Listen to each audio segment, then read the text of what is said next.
video, I'll be going over all of the potential playoff clinching scenarios that can occur in Week 18 of the NFL's action, as well as the playoff probabilities of all the teams left in the playoff picture.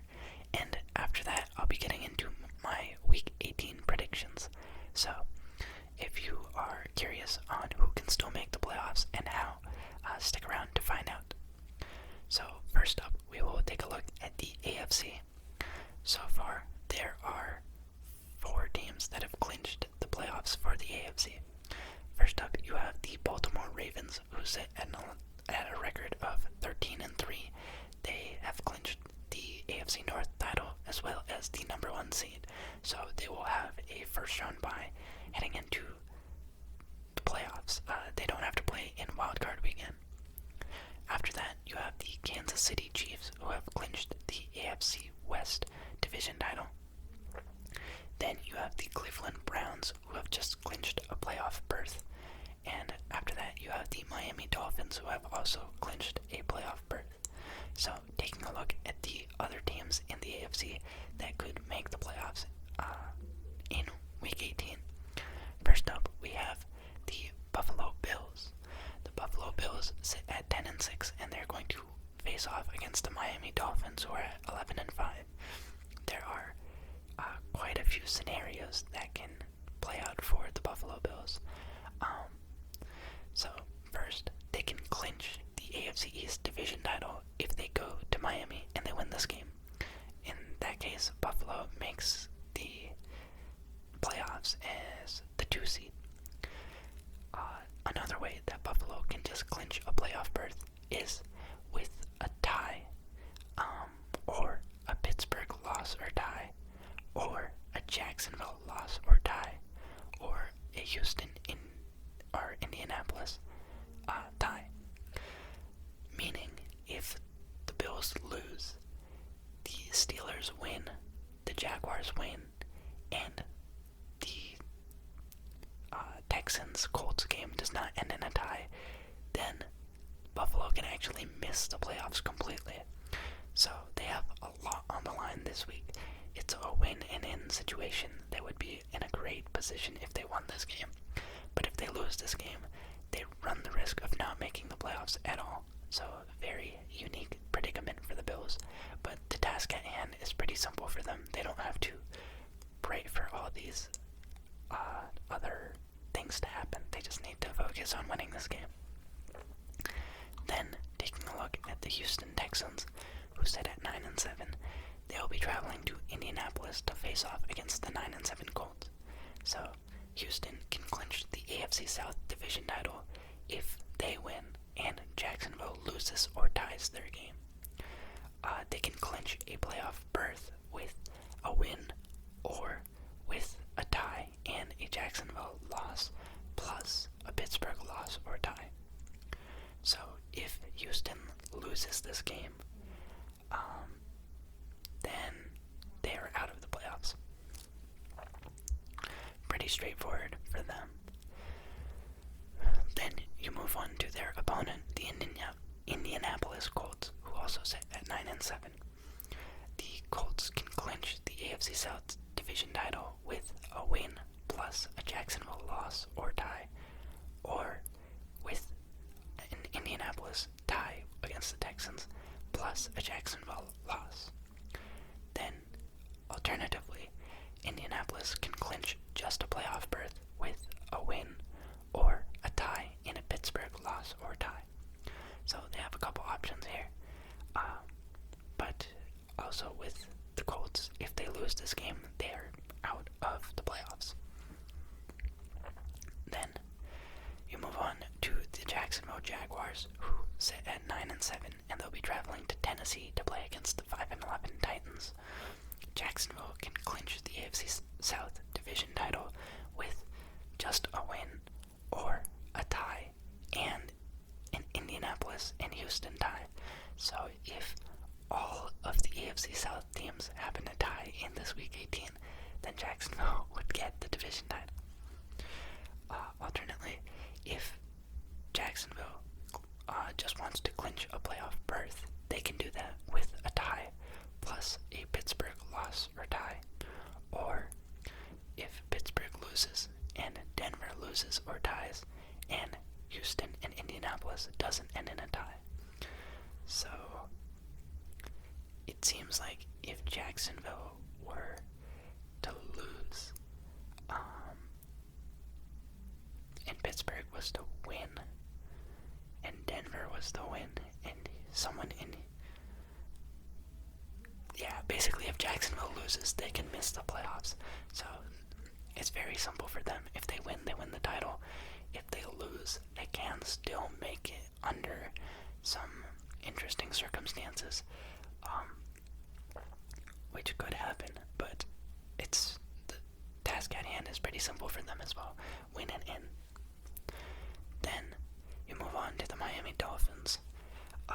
The Dolphins, they've already clinched a playoff berth, so all that they're playing for is the AFC East division title, and they can get that with a victory or a tie over the Bills. Then moving on to the Pittsburgh Steelers. These guys have a lot of different ways that they can make the playoffs. They sit at 9-7, and they're traveling to Baltimore to play against the 13-3 Ravens. But the Ravens are resting their starters, having already clinched their playoff position and guaranteed that bye week.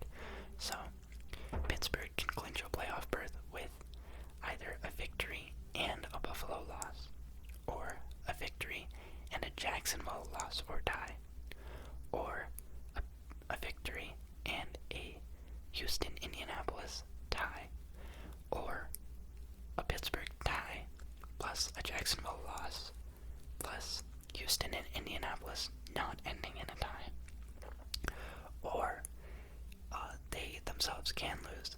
Jacksonville loses, Denver wins, and Houston and Indianapolis doesn't end in a tie. So, yeah, I think the Steelers have the most complicated path to getting in. Obviously, winning is the easiest way. Like, it makes things easier for them. But they do need other circumstances to fall in their favor. They either need a Buffalo loss, a Jacksonville loss, Houston, Indianapolis tie, Jacksonville loss. Yeah, I don't know. It's a bit tricky for the Steelers, but obviously their chances are improved with a win. So, kind of funny that with a win they also need extra parameters, but also if they lose, they're not outright out of it. It's honestly very simple if they lose how they make it in. Just Jacksonville needs to lose, Denver needs to win, and someone needs to beat the other in the Texans-Colts game. But yeah, that concludes the AFC playoff clinching scenarios that can occur in Week 18. So after that, we'll move into the NFC. So far, the teams that have clinched a playoff position in the NFC, you have the San Francisco 49ers, who sit at a record of 12-4. They have clinched both the NFC West division title and the number 1 seed, so they'll be sitting out of wildcard weekend because they earned a break. After that, you have the 11-5 Detroit Lions, who have clinched the NFC North division title. You've got the Dallas Cowboys at 11-5, who have clinched a playoff berth. You've got the Philadelphia Eagles, who are at 11-5 and clinched a playoff berth. And you have the Los Angeles Rams at 9-7, who have clinched a playoff berth. So, those are the 5 teams that have secured a position in the playoffs in the NFC. That means there are 2 spots left for grabs. One would be a wild card spot, and one would be the NFC South division title. Taking a look at this, first up you have the Atlanta Falcons, who's at 7-9, who are facing off against the Saints, who are 8-8. So Atlanta can still win the NFC South division title. All they need to do is win their game and have the Buccaneers lose their game. That is the only way that the Falcons can make the playoffs. Moving on from that, the Dallas Cowboys, who are at 11-5 and traveling to Washington to play against the 4-12 Commanders, they can clinch the NFC East division title in 3 different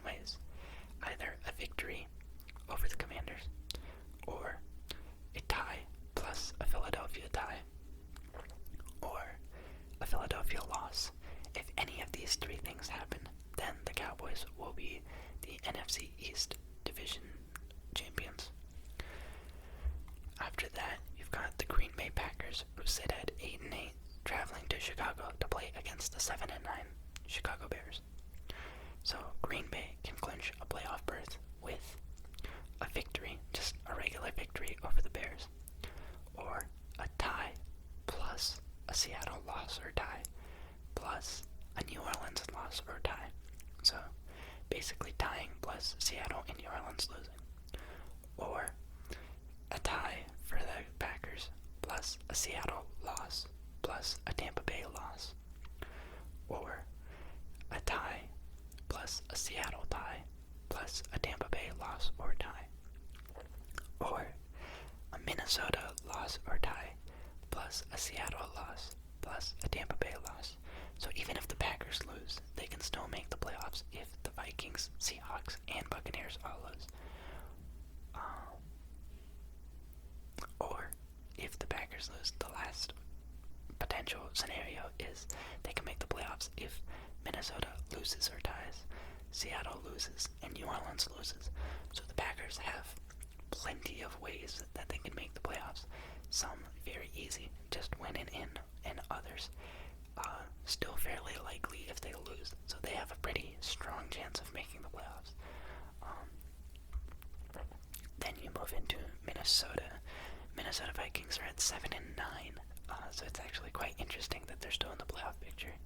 But they are facing off against the 11-5 Detroit Lions, and Minnesota can clinch a playoff berth with a win plus a Green Bay loss plus a Seattle loss and plus a Tampa Bay loss.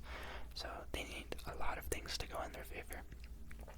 Or the other option is a Minnesota win plus a Green Bay loss plus a Seattle loss plus a New Orleans loss.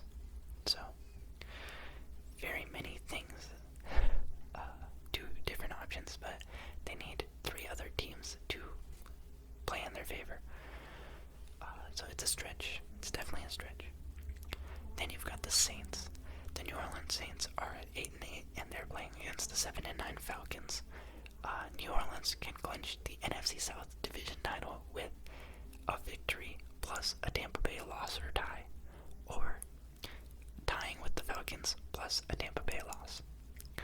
And New Orleans can clinch a playoff berth with a victory plus a Seattle loss or tie, plus a Green Bay loss or tie. Or by tying and Seattle losing and Green Bay losing. So they have a few different ways that they can make it, but yeah, they need to focus on winning this game. If they lose, they're definitely out for sure. With a tie, there's still some chance, but victory makes the path to the postseason easiest for them.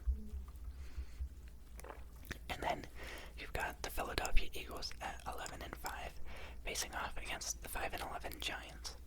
The Eagles can clinch the NFC East Division title with a victory plus a Dallas loss or tie, or by tying against the Giants plus a Dallas loss. So just by winning, they can't do it. They do need Dallas to not win their game. If Dallas wins against the Commanders, then the Eagles have no chance. Then moving into the Seahawks, who are sitting at 8-8, and they'll travel to Arizona to play against the 4-12 Cardinals. We've got they can clinch a playoff berth with a victory plus a Green Bay loss or tie, or a tie plus a Green Bay loss plus a Tampa Bay loss or tie, or a Seattle tie plus a Green Bay loss plus a New Orleans loss or tie. So a couple different ways. Obviously they can't lose. If the Seahawks lose, then they're out of it, and if they win, they do need Green Bay not to win their game in order to make it. So they need at least one team to play up to their chances. And lastly, you've got the Tampa Bay Buccaneers, who sit at 8-8, facing off against the Carolina Panthers. So Tampa's way to winning the division is pretty simple. All they have to do is win or tie against the Panthers and have New Orleans lose or tie. And if they can't win the division, Tampa Bay can also clinch the playoffs by tying, plus Seattle losing, plus Green Bay losing or tying. So Tampa Bay also sits in a win and in position. All they have to do is win their game and they're in for sure.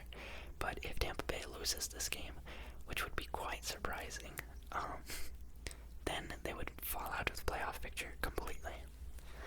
So now that we know all of the different combinations of things that need to happen for every team to make the playoffs, let's take a look at the playoff probabilities of these last couple teams.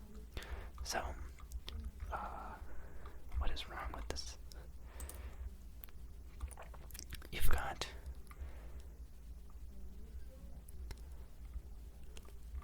the teams left to clinch in the AFC.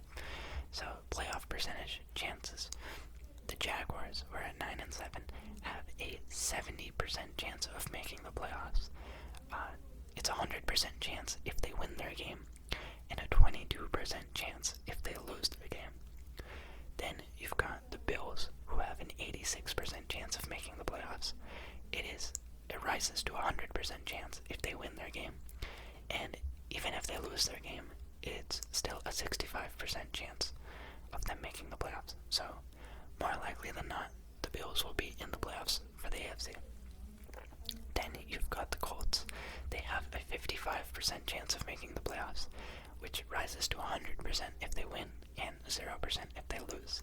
So, the very easy stakes for them. Then you've got the Texans, who have a 45% chance of making the playoffs.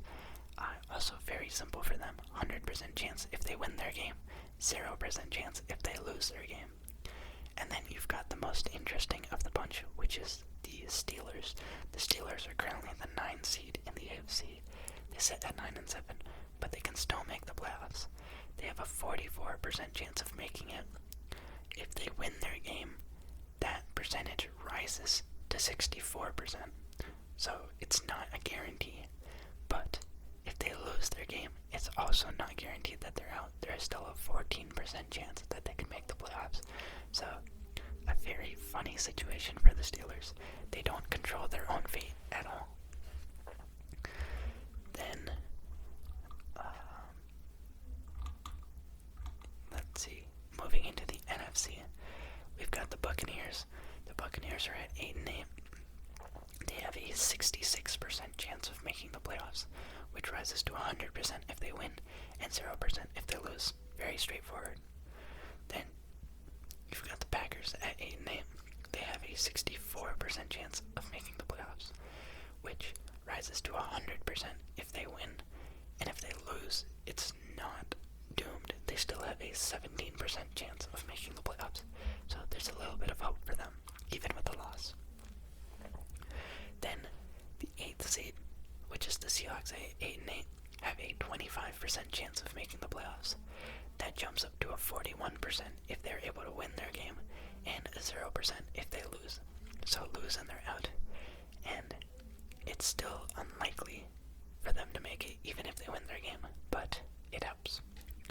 Then you've got the Saints, or the 9 seed at 8-8. They've got a 29% chance to make the playoffs, which is better than the Seahawks actually. And that jumps up to a 48% if they win their game. And it drops to 0% if they lose. So, still unlikely to make it, but it's possible. Then you've got the Vikings at 7-9, who are the 10 seed. They have a 4% chance of making the playoffs. If they win their game, that number barely moves. They jump up to 9%.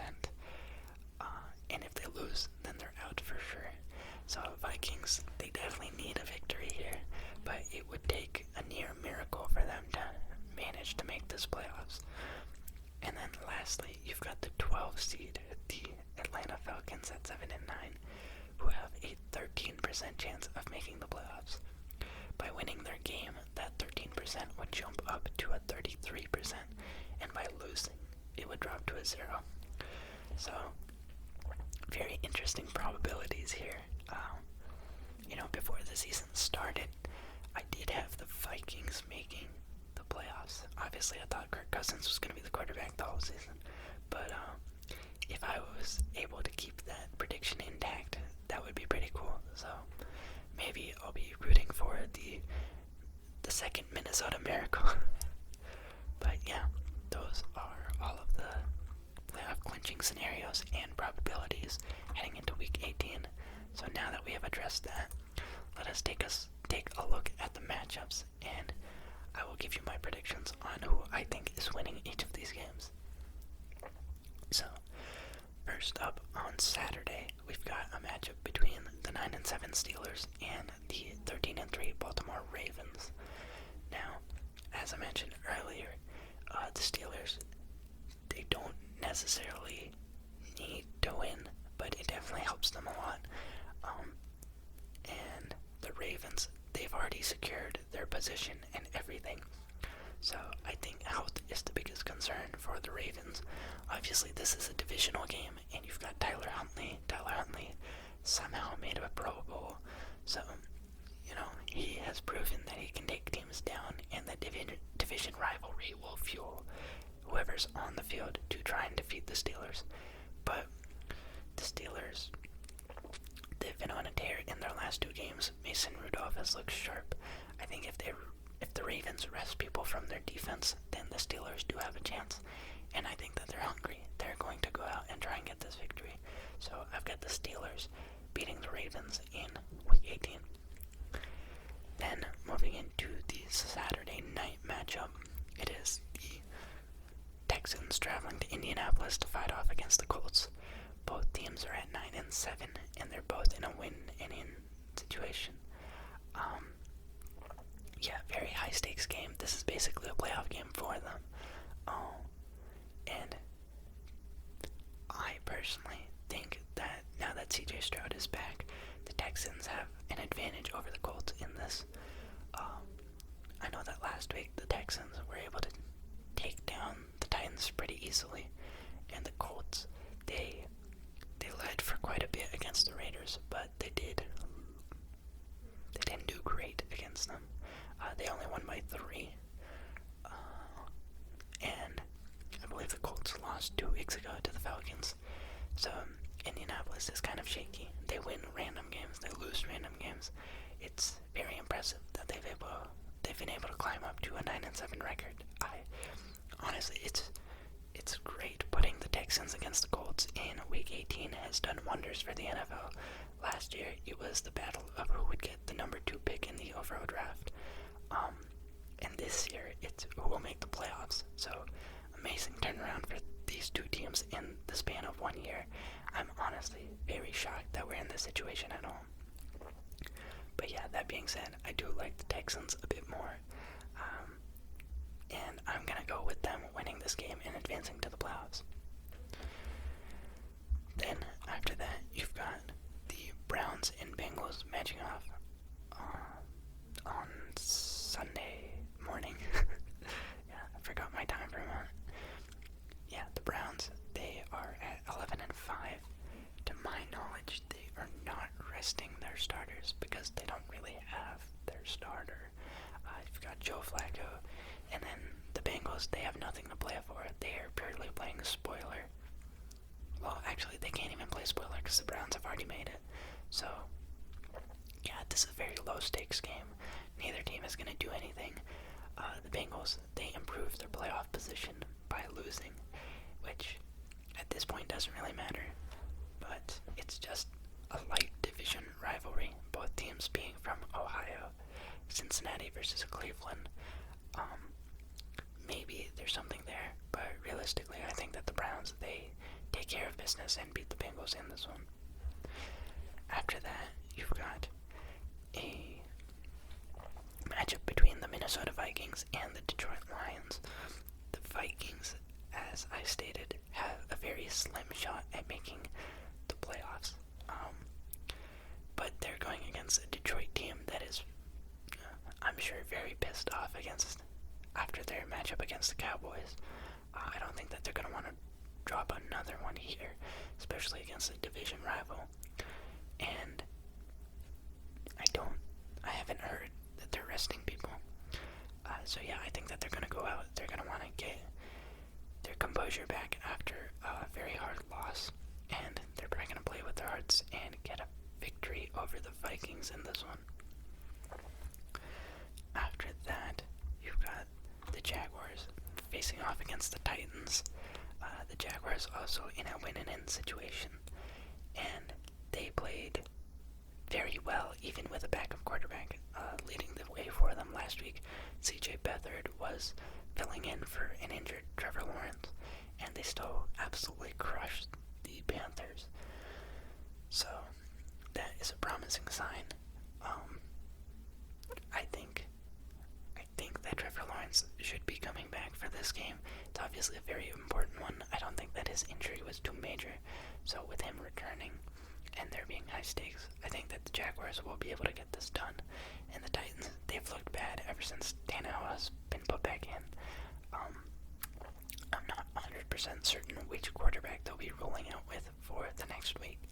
But obviously, yeah, the Titans don't have anything to play for except for spoiler. They can severely mess up the Jaguars by beating them. So that is a bit of motivation. I'm trying to remember. I know that Derrick Henry does pretty well when he plays the Jaguars. I don't remember if it's in Jacksonville or in Tennessee. So that might be something to watch out for. I wouldn't rule out a Titans upset in this game. I think that they're capable of it. But just based on their recent action, they've been looking extra lousy. So it would take quite a bit for them to do something. And I don't personally think it's going to happen. I think that the Jaguars walk into Tennessee and they walk out with a victory. And then after that, you've got a matchup between the New York Jets and the New England Patriots. The Jets sit 2 games ahead of New England in terms of win and loss. The Jets are at 6-10 and the Patriots are 4-12. But one of the few New England victories this year did come against the Jets. At that time, I believe Zach Wilson was playing quarterback. The quarterback situation has not gotten any better for the Jets. They are being led by Trevor Siemian at this point. And New England hasn't dropped a game to the Jets in 8 years. It's one of the longest standing consecutive beatdowns on opponents that exists in the NFL. And yeah, as bad as New England has been this year, they did take Buffalo kind of down to the wire. It was a 1-score game, and they played with a lot of mistakes in that game. And the Jets are a much worse team, so I have faith that New England will be able to keep this streak alive, and that they will be able to take down the Jets. Then after that, you've got the Atlanta Falcons facing off against the New Orleans Saints.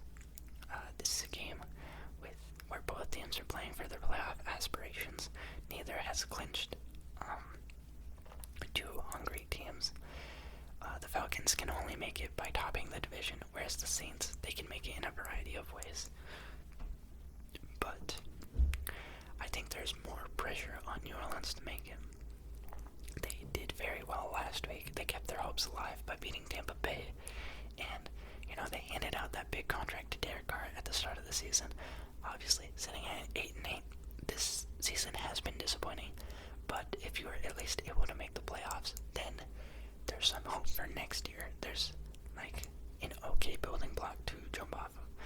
Whereas the Falcons, their quarterback situation is so bad. I think even if they do make it, it's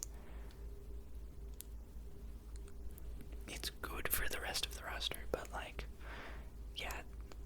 they haven't invested in their quarterback at all. I think they're definitely drafting or trading for a guy in the offseason. And so, I think that slight bit of desperation from the Saints will be key and critical. And it's really going to need to be Derek Carr playing his A game and the Saints defense being able to frustrate these Falcons quarterbacks and get a bunch of turnovers, because they are very turnover prone. But I think that the Saints defense should be able to do that. So, I've got New Orleans winning this matchup. Then you've got Tampa Bay facing off against the Panthers. I would be kind of silly to have the Panthers win a game. you know, the Panthers have not led in any game this year. They have 2 victories, but they have not led for a single second in any game. They just got destroyed by a backup-led Jaguars team. And even though the Buccaneers lost last week, they're still 8-8. They're still a very solid team. I think that Baker Mayfield can put together one more solid performance to topple the Panthers and win this NFC South division title. So I have the Buccaneers defeating the Panthers. After that, you've got a matchup between the Chicago Bears and the Green Bay Packers. This actually could be quite fun. It's one of the best rivalries in football. Earlier in the year, there was questions on if the Bears would finally be able to top the Packers now that Aaron Rodgers is out of the division. And I personally thought that the Bears had a chance, but Green Bay showed out. They did very well, and they were able to win that game. And yeah, I think that even though the Bears played very well last week against the Falcons, and they have been able to salvage their season a bit and make it to a modest standing, it's not that embarrassing. The Packers, they're playing with playoff hopes on the line. Matt LaFleur is very nice in December. Jordan Love, he's had an up and down rocky season, but the fact remains that if he were playing for the Bears, he would be their best franchise quarterback ever in terms of passing yards and touchdowns, I believe. So with all that in mind, and the Packers, minority stake in the Bears franchise, I think that the Packers get yet another victory over here, especially since they're playing at home. This is going to be a fun game. I think that the Bears are going to be trying very hard to play spoiler, and maybe they'll succeed, but I personally believe that the Packers will get business done and make the playoffs. After that, you've got a matchup between the Denver Broncos and the Las Vegas Raiders. These are 2 teams that are barely missing the playoffs in the AFC side of things. The Broncos sit at 8-8 and the Raiders sit at 7-9, but the Broncos are playing with Jarrett Stidham. I guess a little bit of a revenge game for him, considering he started the last 2 games for the Raiders last year, and now he's starting the last 2 games for the Broncos this year. Aiden O'Connell, on the other hand, is starting for the Raiders, and he had an okay game against the Chiefs. Honestly, he had a bad game against the Chiefs, but they were able to win that one. He had a great game against the Chargers, and last week he did play quite well against the Colts. I think that Las Vegas has had more stability under center for the last few weeks. They've put together some very competitive matchups, and they've beat playoff teams. They beat the Chiefs, and they barely lost to the Colts, who might be making the playoffs. Whereas the Broncos, the Raiders, when they played the Chargers, they put up, 63 points. The Broncos, on the other hand, put up 15 or something like that. It's nothing that special, so I want to say that the Raiders win this game. Then you move into the next game, which is a matchup between the Eagles and the Giants. Now, obviously, the Eagles need to win this game in order to have any chance of winning the NFC East division title. And another loss would just be truly embarrassing to start off with a record of 9-1 and then finish the season at 11-6. That would be a horrible meltdown. They dropped an easy one against the Cardinals last week. The Giants is yet another gimme game. Obviously, the Giants are going to be trying to play spoiler. The NFC East hatred runs deep. All these teams really hate each other. New York is a high market team, and New York's playing at home. So, Tyrod Taylor and the Giants, they nearly took down the Rams last week. I definitely think that they will have the potential to do it against these Eagles, but the Eagles, I'm betting on them to put the pieces together and get a victory here. Maybe they'll let me down once again. Honestly, I don't care. I'm not an Eagles fan. The Eagles could lose. I couldn't care less. But personally, I do think that the Eagles are a strong team. Jalen Hurts is very talented. There are a lot of good players on the defense, a lot of good players on the offense. If they can just figure it out once again, I think that they should be able to make a good playoff run once again. They're obviously in the Super Bowl last year, but it starts with this. They definitely have to beat the Giants for anyone to have any faith in them in the offseason. So, yeah, I predict that Philadelphia will get the victory against the Giants here. Then you've got a battle of the birds. You've got the Seahawks traveling to Arizona to face off against the Cardinals. The Seahawks at 8-8 are playing for a shot at the playoffs. It's not guaranteed if they win this game that they'll make it, but a victory is necessary to ensure any chance at all. The Cardinals, on the other hand, they just beat the Eagles. They have beat some very high caliber teams this season, beating the Eagles, beating the Cowboys. Honestly, there's not a team that they can't beat realistically.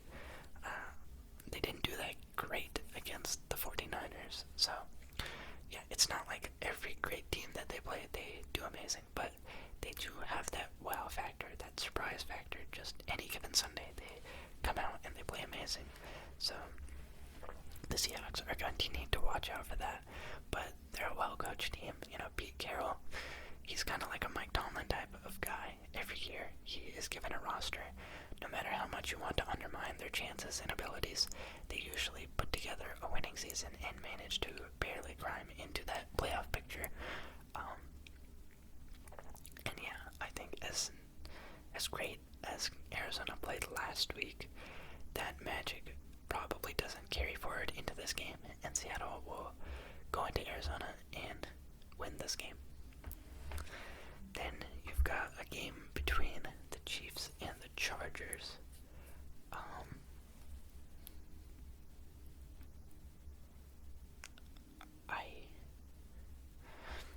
I think that the Chiefs are resting, potentially. I don't know about Mahomes himself. I know that in fantasy, I saw that Isaiah Pacheco's line has been downgraded, so he is giving rest treatment, I'm assuming. And if that's the case, then I would imagine the entire offense is resting. But even then, it's the Chiefs against the Chargers. The Chargers, it's Easton Stick. Whatever garbage time stats he has put up, he hasn't really brought the Chargers close to winning any of their games in the last few weeks, I don't feel like. So I think that the Chiefs, regardless of who is playing for them, regardless of who is catching or dropping the balls into receiving core, they will still win this game.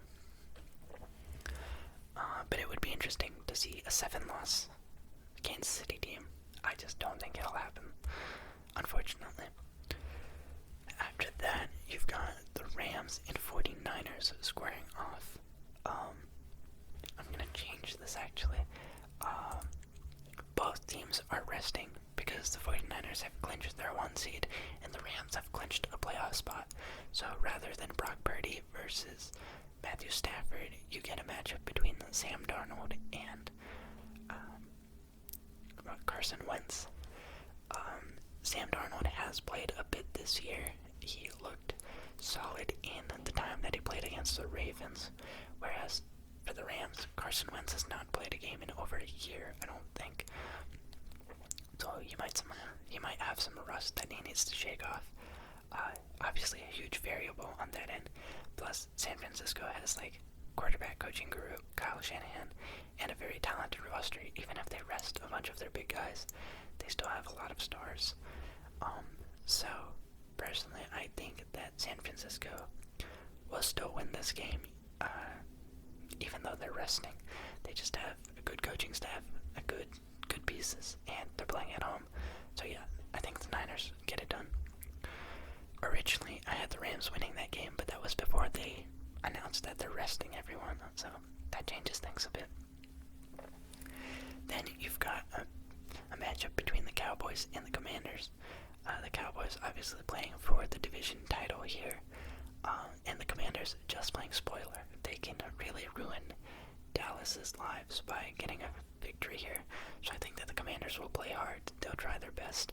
Sam Howell has had not a good last 5 weeks. It's been pretty rough for him. So I don't know if it's going to be Howell or Jacoby Brissett that gets the start in this one for the Commanders. But whoever does it, I think that they'll be playing hardcore spoiler against the Cowboys. The Cowboys, on the other hand, they'll be trying very hard to win. Realistically, I think that the Cowboys do win this game pretty easily. It would take a miracle for Washington to beat them. But yeah, I think that the Cowboys will go into Washington, get this victory, and come out as the NFC East later, which would continue the tradition of no NFC team repeating in the East for like the last 20 years, which is a crazy streak. I can't believe it hasn't been broken, but every year it somehow manages to be a new team. And then the last game of the week, the Sunday night matchup, which I'm glad they saved for Sunday night. We've got the wonderful game between the Buffalo Bills and the Miami Dolphins.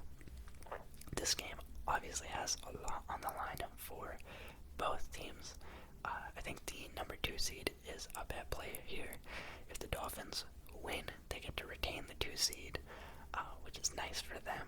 And yeah, then obviously you don't want to lose, especially coming off of that horrible loss against the Ravens. Whereas the Bills, it's an all or nothing thing for them here. They either win and become the 2 seed. They have trailed in every part of the season. At no point during the season were they number 1 in the AFC East. But with 1 week left, they could finally snag it from the Dolphins, which would be an amazing story for the Bills, the turnaround that they've had this season. Or if they lose this game, they could risk missing the playoffs as a whole. So they have a lot to play for. But we do have to consider that the Miami Dolphins are not good against positive and playoff teams. Since sometime in last year, the only team that the Dolphins have beat that has a winning record is the Cowboys, and that too, they did it by 1 or 2 points. The Bills, on the other hand, they've ruled this division for the last couple years, and earlier this year when they played against the Dolphins, they beat them handily. So Miami, the narrative is not in their favor. They have not proven that they can beat proven teams. The Bills, they compete with anyone. Whoever's at the top of the AFC, the Bills are usually in that conversation. And yeah, they did fall out of it for a bit in this year. They're in the rut. But they changed their offensive scheming. They started handing the ball off to James Cook a lot more. Stephon Diggs has been less involved in the offense, which is weird, but they've been productive. Josh Allen has put together yet another 40 touchdown season. And yeah, I really think that the Buffalo Bills will actually win this game. They will surprise the Dolphins. They were trailing the entire year. They looked cooked. They looked washed. And then they turned it around with this last moment victory. They will actually supersede the Dolphins in the AFC standings. They'll clinch the number 2 position. The Dolphins will fall into a wildcard playoff team. And yeah, it'll be pandemonium. But I truly think that it'll happen, and it'll be amazing. So, very excited to watch this matchup. Both teams playing with all their cards on the line. And yeah, it'll be great. So, that wraps up all 16 games for this upcoming weekend in Week 18. It should be a lot of fun. I hope that I can watch many of the games. I do have a flight on Sunday. I'm going back to college on Sunday. So, school starts on Monday. I might have to miss some of the early afternoon games, but the ones that I really care about, I'll still be able to check the scores and things like that, so it'll be fine. But yeah, thanks for watching. If you enjoy content like this, feel free to like, comment, or subscribe. I'll be starting my new quarter next week, and I have a rough timeline of scheduled postings in my mind. I think if I'm able to follow it, I should be posting at a rate of 3 videos per week. I'm hoping for a Monday, Wednesday, Friday type of situation. One issue that I'm still dealing with is audio drift. It's when for some reason the camera and the microphone are not in sync, and so the video is at a certain speed and the audio as the video goes on is actually delayed. So I finished the video, and even though like I have 44 minutes of footage, it's 45 minutes of speaking content, and so then I have to jump through all these hoops to push that audio back and get them to line up again, and that takes a couple extra hours of editing.